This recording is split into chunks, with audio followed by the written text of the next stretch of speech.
तर दादा आता आजची दहीहंडी तुम्ही बघता, दरवर्षीच तुम्ही वेगवेगळ्या पातळ्यांवर या दहीहंडीमध्ये सहभाग सुद्धा घेता.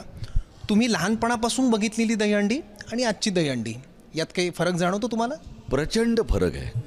म्हणजे थोडंसं कमर्शियल स्वरूप झालेलं आहे हे आपण सगळं जाणतो आहोत आणि इलेक्शन्स जवळ आल्यानंतर त्याचं स्वरूप वेगळं होतं हेही आता प्रत्येक नागरिकाला माहिती आहे, आपल्याला माहिती आहे की इलेक्शन जवळ आल्यानंतर त्या दहीहंडीचं स्वरूप थोडं बदलायला लागतं.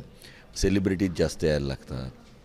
आपण केलेल्या कामाचा लोकांपर्यंत थोडासा देखावा सादर केला जातो. असं ते होणारच आहे, कारण हे जग आहे प्रपोगंडाचं, हे जग आहे मार्केटिंगचं सध्याचं. त्यामुळे ते होतंच. पण पूर्वीच्या काळी हे असे मोठे मोठे थर लावले जात नव्हते. जेव्हा पहिल्यांदा 9 थर लावून विश्वविक्रम झाला 2010-11च्या सुमारास असेल माझ्या मते, ठाण्यातच.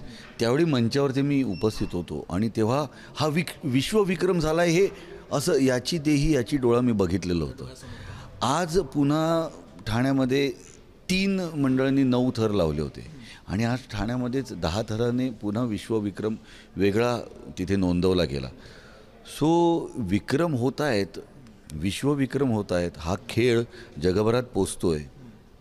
स्पेनमधले किंवा जगभरातले गोविंदा तयार होत आहेत, तिथेसुद्धा हा खेळ उत्साहात साजरा केला जातो आहे. पण आता हे जरा जास्त कमर्शियल झालं आहे. म्हणजे याचा खेळ झाला आहे, त्याचबरोबर याचा इव्हेंटसुद्धा झाला आहे, पण उत्सव कुठेतरी याच्यात हरवतोय. उत्सव खेळ होतात, उत्साह होतात, पण आता जर त्याचा इव्हेंट झाला आहे.